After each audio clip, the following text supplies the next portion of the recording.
Have you ever had a big idea for your farm business, but you didn't act on it because it felt too overwhelming or risky? That was me until my coach taught me the concept of a beta test. And so in today's episode, I'm going to share with you how we beta tested our new Chef's Prepared Foods line and how you can use a beta test model to move forward with your next big idea. Let's get started.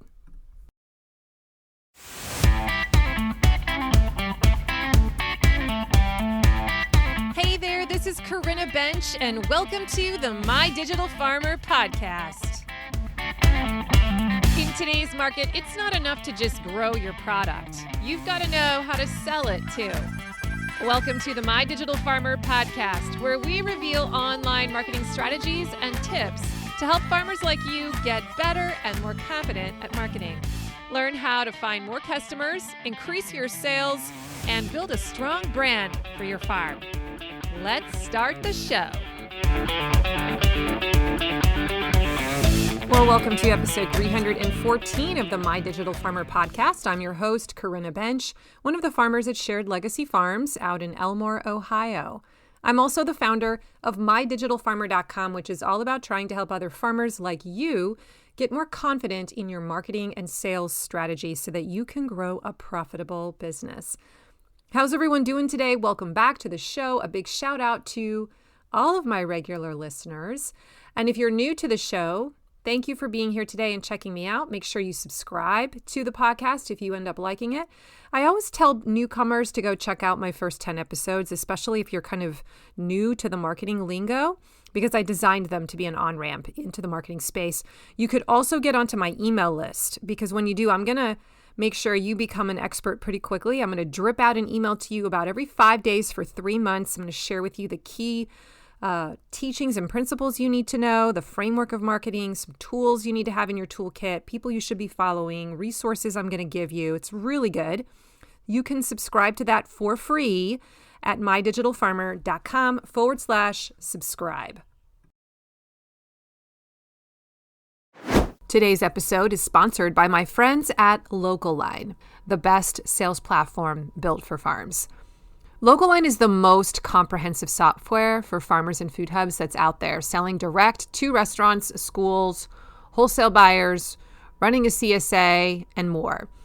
With features like e-commerce, automated inventory management, they have subscriptions, a box builder, point of sale, and more. LocalLine helps you grow sales. It saves you time and streamlines your operations. In fact, on average, this is cool, farms that use LocalLine grow sales by 23%, and they increase their average order size by 9.5% annually. So, ready to switch to sales software that does it all? LocalLine has no setup fees, no sales percentages, and your onboarding manager will migrate your storefront for free, so you'll be up and running in no time. As a podcast listener, LocalLine is also offering a free premium feature for 1 year with your subscription when you use my coupon code MDF2025. So to claim it, go to mydigitalfarmer.com/LocalLine and then enter that coupon code MDF2025. Don't wait. Start your season strong with LocalLine today. And now back to the show. Today, I want to talk to you about how to start a new project in your farm business. Raise your hand if you've ever had an idea for a new product line or a new bundle package or a whole new enterprise. Maybe you've thought about turning your farm into an event venue for weddings, but it seems a little overwhelming, complicated. There's a lot you'd have to learn. You're not sure you'd make money, but you're intrigued and you have energy for it and you want to give it a go. But you have these different thoughts and emotions that are at war with each other inside of you. There are so many times in the history of our business where we have wanted to start something new, where we have felt a spark, energy to go a different direction. And we've often hesitated and put it off a long time because we were afraid that it would go badly. We were afraid it would fail. We were afraid we'd run out of money, or it wouldn't make money, or it would be hard, or we would look dumb, or we would make a mistake. And today I want to address this mindset issue that comes up. And I want to offer a solution to you that has been helpful for us as a business. We've been using it a lot in the last 18 months, and it's really unlocked some doors for us. And it's this idea of the beta test. This was a concept that was introduced to me by my coach, Rebecca, a couple years ago when I started working with her, and I was trying to develop the farm marketing school product line.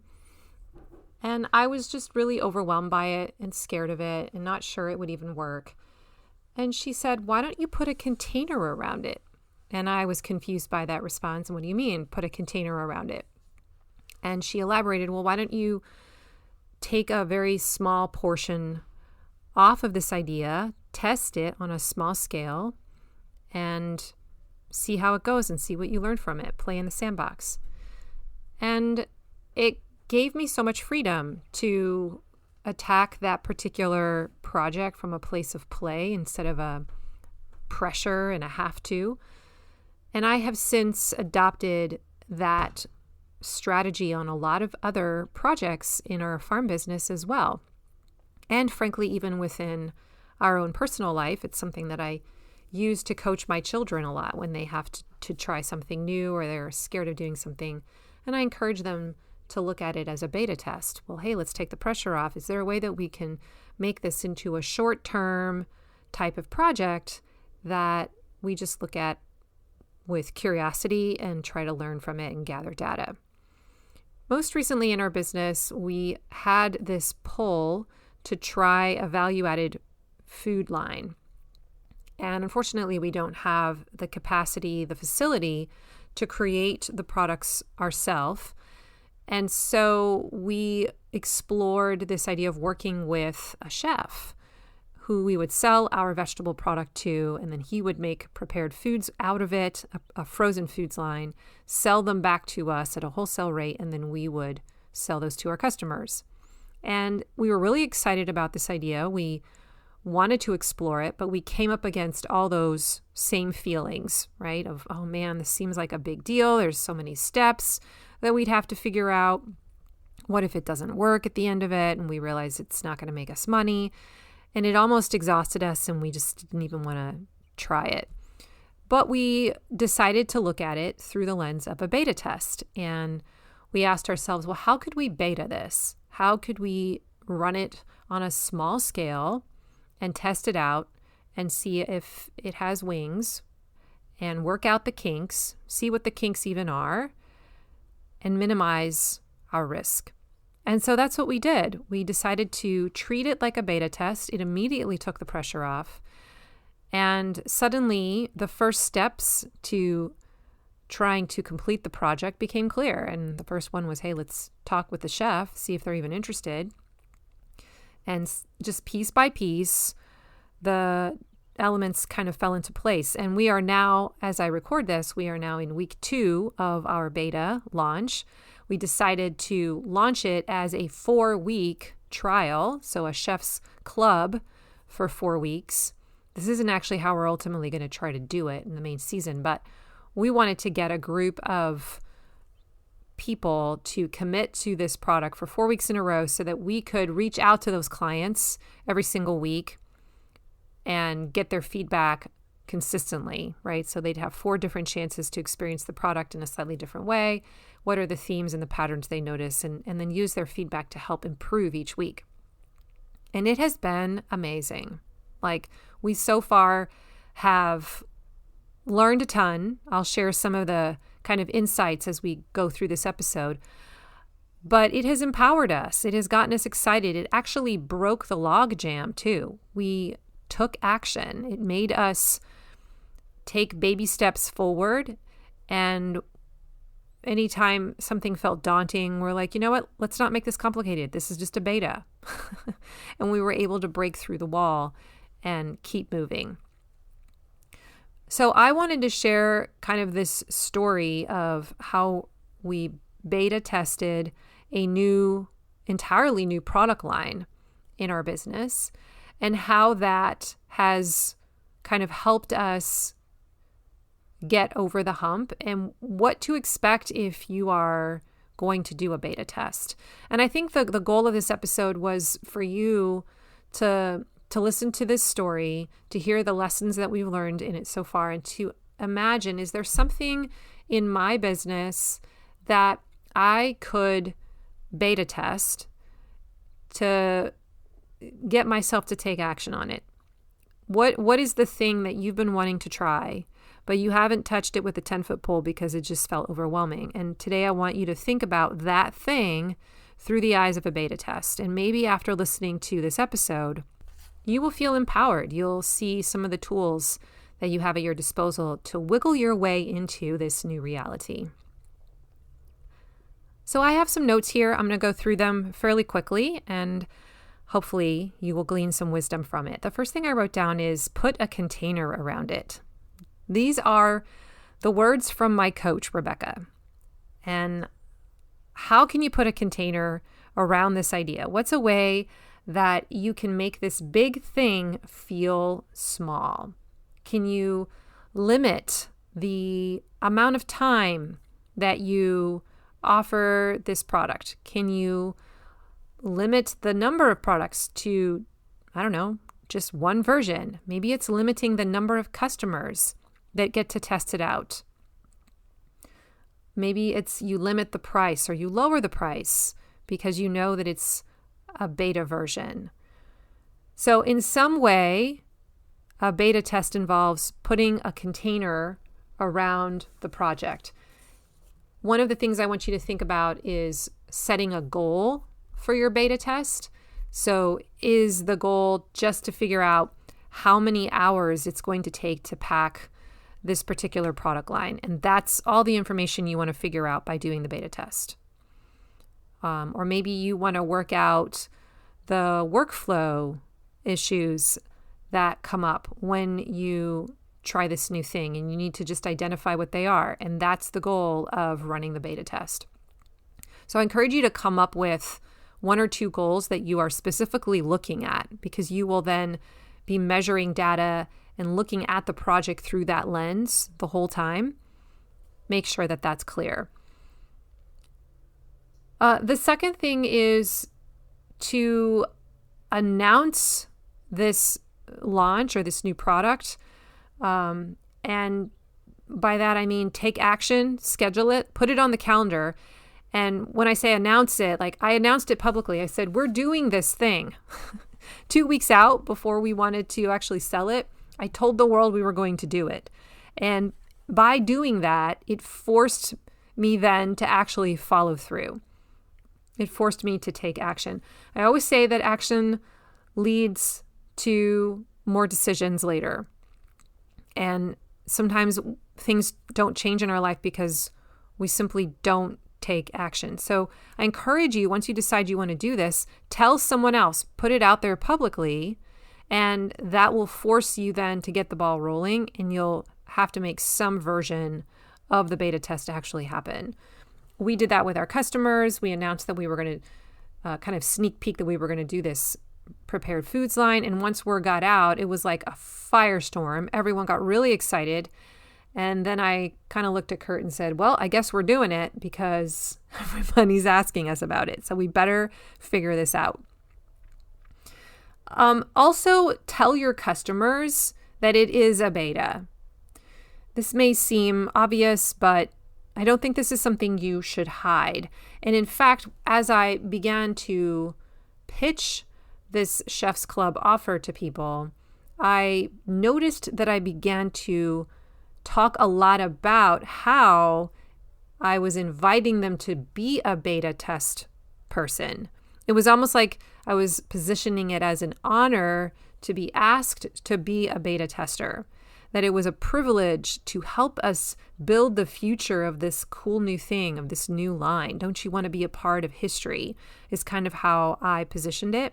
And so it almost felt like the cool thing to do. A lot of people ended up signing up for it, more than I expected. And I think that part of it was because I was very open about, hey, we're trying to figure out this new product line and we want to test it on a small scale. We're looking for a very special group of people who are willing to be pioneers with us, and we're probably going to make some mistakes along the way, and we need you to give us feedback and help us get it just right. It's only going to be 4 weeks.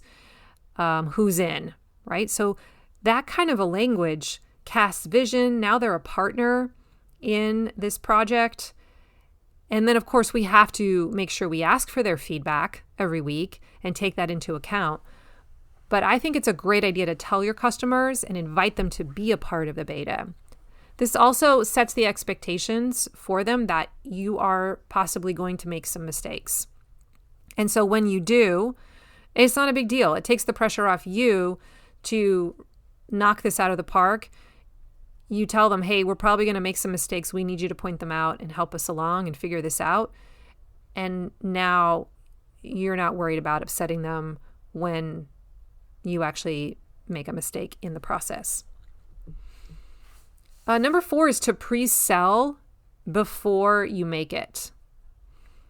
This is if the beta test is a new product line like it is for us, then this principle applies. If you can pre-sell it before you actually build it, what this will do is it will validate the idea in the first place. Because if you try to pre-sell it and you only have like 2 people that want it, then you've just saved yourself a whole lot of time building this thing that no one ends up buying, and all the money and time that you invested in the infrastructure or whatever. So I think it's a good idea to try and pre-sell it to a small group of people on a lower risk scale to see if it even has people who want to purchase it. I was also kind of curious, like, would the price point that I knew it needed to be okay with this clientele? And so as I pitched it and I put the price on there, I was very aware that, like, if this doesn't move, maybe part of it is that it's the price. And I was ready to ask that question if, nobody had purchased it. Just realize that some of that testing process is not just the offer itself, but also your price. Expect mistakes along the way. And this was beautiful. Like, we came in with that mindset. And whenever we would sit down with our chef for another planning meeting, or we would get on a call with them as we moved through the project, that would periodically come up as a reminder topic to get us started. I would sort of just bring that into the room again and say, hey, just let's remember this is meant to be a beta. So it doesn't have to be perfect, and it's okay if we make mistakes. And our customer is going to be forgiving. And in fact, we should expect there to be mistakes. We should expect there to be inefficiencies in the workflow. We're going to bump up against things that feel like a waste of time or feel annoying, and not to judge them, but to just notice them. So I came into this project with curiosity and very much like, I'm collecting data. I'm going to learn a lot about how this prepared foods line will come to be. What are the things that are running smoothly? What are the things where there's friction? Oh, we have to troubleshoot this. This is a pain.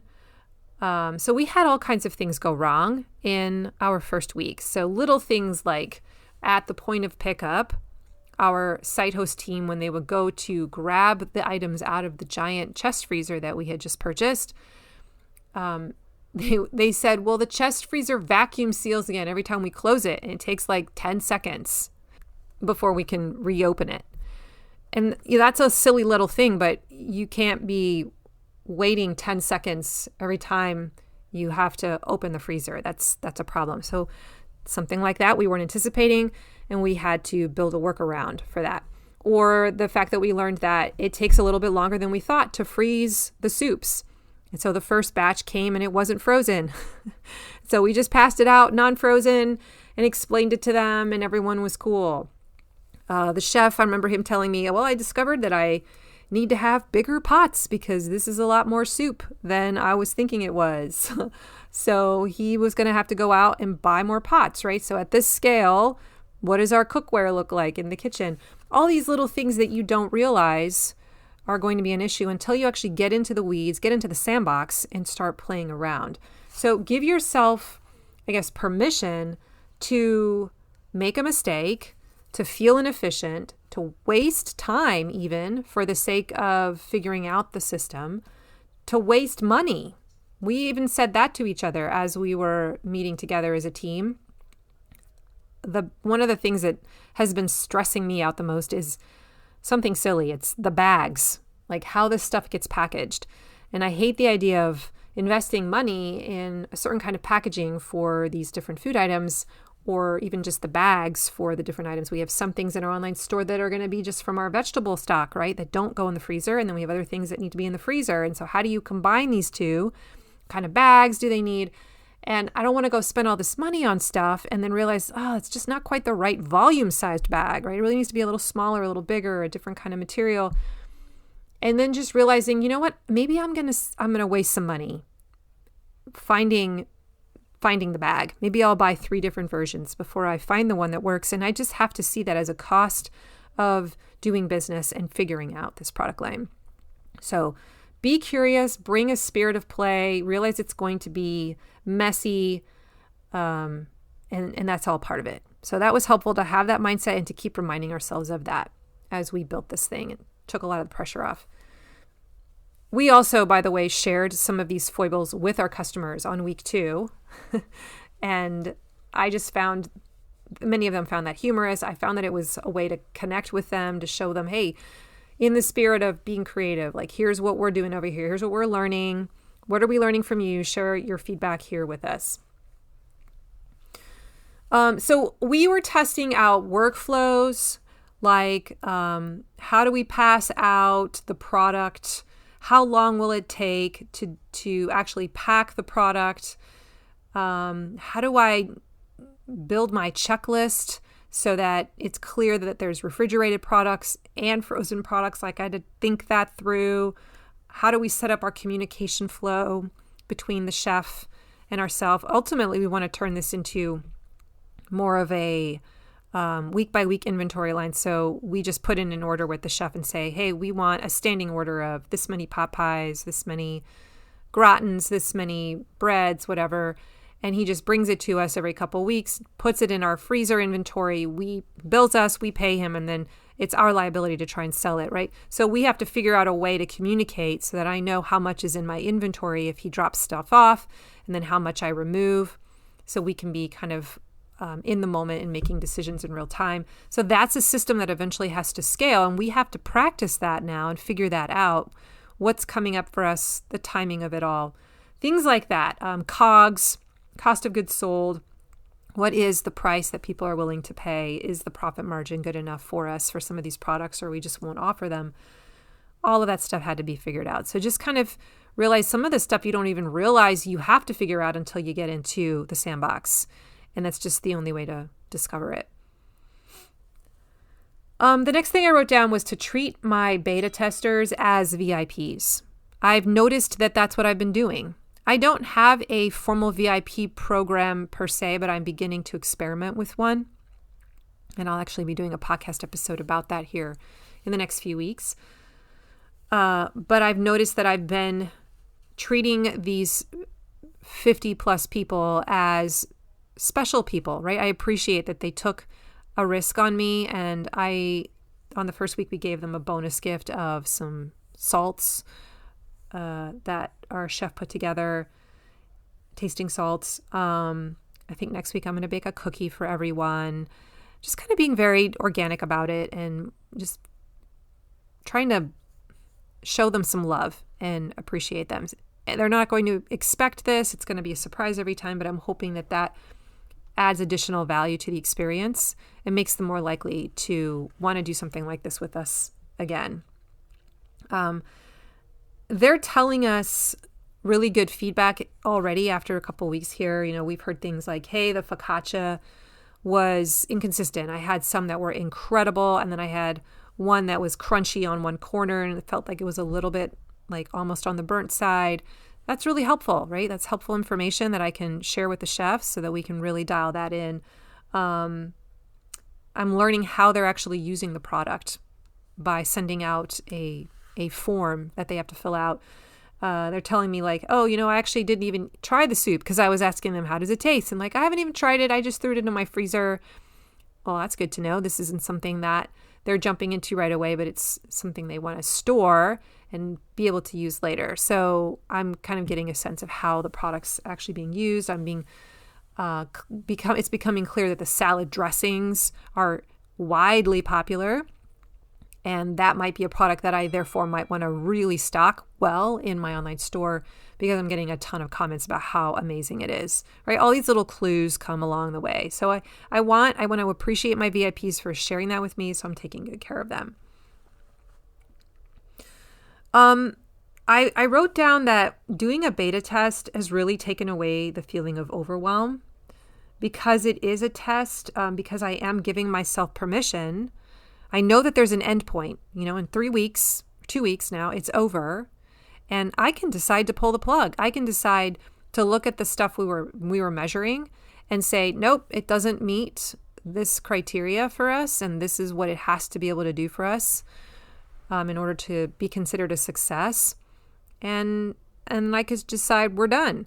So I really have this sense of like we're dabbling, right? We're just tapping our foot over here in the corner, and there isn't a hardcore commitment to jump all in. So this is one of the benefits of splintering off something from this main offer or this project, turning it into a very small kind of thing. You just don't feel the same kind of pressure. Today's podcast is sponsored by Farm Marketing School. All right, farmer, let me ask you something. Is marketing your farm something you actually enjoy? Or does it feel like a constant struggle? If you are like most farmers that I talk to, you are wearing all the hats and marketing always seems to slip through the cracks. Can I get an amen? That's exactly why I created Farm Marketing School. It's an online membership designed to help farmers like you build a simple, repeatable marketing system that actually works. Inside, you'll get bite-sized, step-by-step projects that make marketing easier. Each month, you pick what to work on, like writing better sales emails or improving your website copy or setting up your online store. And I walk you through exactly how you should be doing it. And you're not doing this alone. Every month, we have a live Zoom meetup where you can ask me questions, meet other members of Farm Marketing School, get coaching, and hear what's working for other farmers. It's like having a farm marketing mentor in your back pocket. This isn't some long, overwhelming course. The projects are designed to be completed in under 30 days, so you're making steady progress without it taking over your life. So if you're ready to stop winging it and finally build a marketing system that brings in steady sales, come join Farm Marketing School today. Sign up for your first month and see what a difference it makes. Go to mydigitalfarmer.com/FMS to get started. And now back to the show.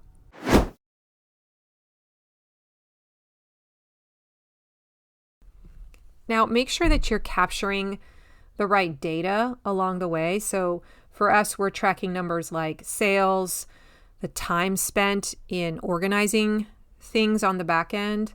So what's the cost for me for that? What are my COGS, the cost of goods sold? So what's my profit margin? Are there any feedback loops in terms of the quality of the product? And we're also trying to just get a sense of, does the pickup system work? Does it add a lot of time to the pickup process? Because if it's very complicated and creates confusion and mistakes for some of our other products that we would be dropping off at our pickup locations, then it may not be worth it. So we're kind of looking at all of that. The big thing, though, is the profit margin. I want to make sure that I'm in that 30% margin, at least, if not a little bit more, in order for us to be able to justify it. And so we already can see how the numbers would shake out in order for us to be able to pay off our capital investments, like the freezers that we had to buy, and we had to create a whole new storage space for those freezers, and that space gets inspected So like there's a bunch of capital outlay that went for that. So we kind of need to just know, are we going to make that up? How long before we make that up? And when will we actually start making a profit? So that's the data we're capturing along the way. You can't optimize what you don't actually document. So write down that messy middle and your future will thank you. I also wanted to mention to time your beta launch strategically, because you don't want to do a beta at the same time that you're launching 4 other things. We happened to have a good window of time here where I could pay attention to the feedback and the flow right here at the beginning of the season before we start the CSA. Plus, it's also a chance to create a bunch of energy and excitement as we launch into our new season, and I wanted to generate energy. This is not something that I would be launching at the end of my CSA season. I would be really thinking about what makes the most sense for us in terms of what we have available, our energy level, how does it work best for my chef? Does he have the time and the bandwidth right now to put towards this? And all of those were a yes, and so it made sense for us. I want to bring up too that it felt scary. It still felt scary, even though we had turned it into a beta test, and it was less overwhelming, less scary, but I still experienced fear. I actually spent some time journaling on this. My coach has really helped me sort of identify when I start to feel fear, to stop and notice it, and to ask myself questions like, where is that coming from? What are you afraid of? What is at the seat of the fear? And I noticed that a lot of it was just, I don't want it to fail. I don't want it to look bad, because that's a reflection on me. At least that's what I tell myself. I don't want people to look at me and say, she's bad, or this was a bad idea, this is her fault. So a lot of it is this fear of people not liking me. And this is a theme that shows up over and over again in a lot of my projects, personal projects that I'm working on too. So I just bring it up because I don't think that a beta test takes away the fear. I think it will always be there. Anytime you're going into new territory, fear shows up. But fear doesn't have to be a bad thing. Fear doesn't have to mean that you stop. Fear can actually be an indicator that something really cool could be on the other side. And that's how I'm choosing now to look at fear when it shows up for me. And I just want to bring up, if you're waiting for the fear to go away before you get started on this new project, you will never get started. So just be comfortable with the fear, know it's supposed to be there, hold hands with it, and move forward. We paid attention to how could we keep our investment as low as possible, right? We're trying to minimize risk when we do a beta test. So we were thinking about our capital investments. For us, we were going to have to buy a reefer, 3 freezers. There was the time involved in figuring all this out, learning the rules of value added, the inspections, having an inspector come out, building a plan for our space where we would be packing it, all that, right? And then the chef had to do it over on his end too.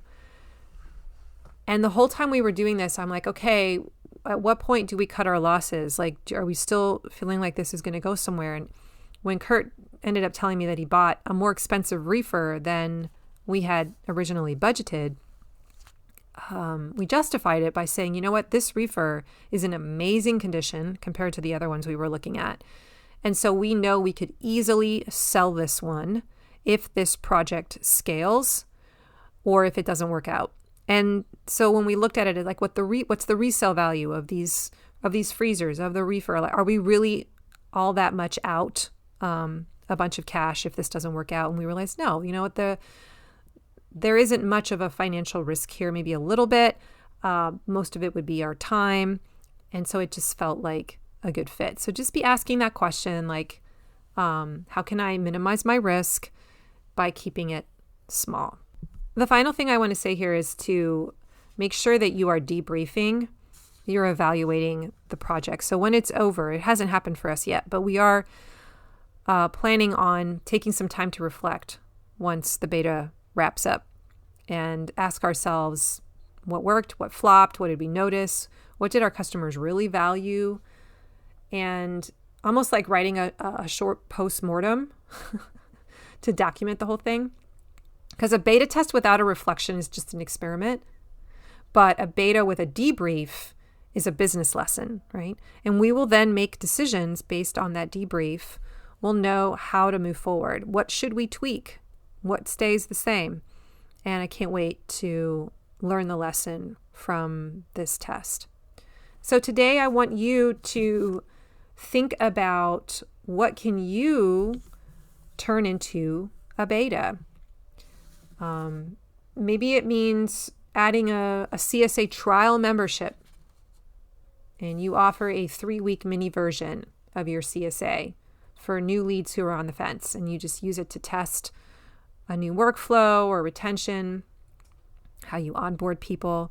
Maybe it's trying a new product bundle, where you curate 5 bundles and you sell them to your email list. So you even limit who you pitch it to. And you just see if people on your email list will buy it and get feedback on what cuts people liked, how sensitive the price was, the packaging, etc. You could offer a subscription add-on and beta test that for 4 weeks sometime this summer, and then build it into your full CSA season and just get feedback on the delivery logistics or on the consistency of the product. Maybe you could test a loyalty program or a VIP tier. Handpick 10 of your best customers, run a secret VIP pilot project, and see how often they shop, how they respond to the perks. Maybe this is the summer that you try out a new sales channel, like an online store with Local Line or another platform, and you roll it out with just one pickup site. You don't have to get complicated. Just do it for one location, limit it to a few items, and automate the first step. Keep it as simple as possible and just learn the ropes and see how it goes. Maybe you want to test if your farm could be an event space. You could have weddings at your farm. And rather than jumping all in, you could offer it to a single special occasion customer, a one-off pilot, right? A friend, a loyal customer, a nonprofit group that needs a venue, and you just give them a discount in exchange for honest feedback, in exchange for the photos, for a testimonial, and then take a survey at the end to get their experience. Yeah, so many examples. So I could go on and on, but like, what is something that you want to try, and how could you turn it into a small beta test? I want you to play in the sandbox. I want to give you the freedom today to develop your marketing sales channels, to develop new products, whole new like marketing outlets. And what if you inched your way? What if you wiggled your way into that new identity simply through a pilot project or a beta test? I think you will be pleasantly surprised. So that's my challenge to you, to find one thing this main season that you could beta test and see what you learn. Tell me what you did in a few months.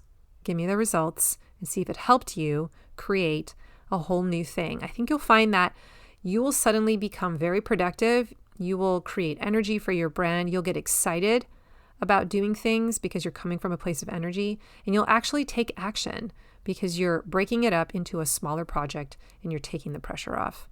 Good luck, my friends, and let me know how it goes. Before I let you go today, I want to make sure you know that beginning June 1st, I am starting a new project inside of Farm Marketing School. For the month of June, we are going to be focusing on social media. And I have created a brand new project called the Social Media Planning Project. And the idea is that within 30 days, you will build a social media planning system, and you'll have 30 days worth of posts ready to go in the bag. I'm super excited to put this together. I've been wanting to make a project about social media for many years, and I finally did it. I'm going to run it as a live challenge. So anybody who's inside of Farm Marketing School will be able to go into that project. Each day I'm going to drop a new very short video that teaches the next kind of mini concept of the day, and then you have to take action on that. You have to do a little homework. Post something in the style or using the the tool that I've given you or the resource that I've given you. And basically over the course of 14 days, you are going to learn the system for how to put together a really great social media system, planning system. So if you want to be a part of that fun, and there's going to be a lot of live elements going on in coaching, you should join Farm Marketing School this month and give it a test run. mydigitalfarmer.com/FMS is the place to go, and I look forward to seeing you inside. Today's show notes for the episode can be found at mydigitalfarmer.com/314. If you liked this episode, please share it with a farmer. You can text them the link, or you can go to Apple Podcasts and leave me a review. That actually helps more people find out about the show in the first place. Don't forget, you can also get onto my email list because I have some free stuff to send your way to make your marketing even better. And you can get that by subscribing for free at mydigitalfarmer.com/subscribe. Don't forget, I'm also on Instagram at mydigitalfarmer. I'd love to connect with you there. I like to show up in stories especially. And thank you for joining me today and giving me a shot. I appreciate it. Have an awesome week. Remember, I believe in you, and I'll see you next time. Bye-bye.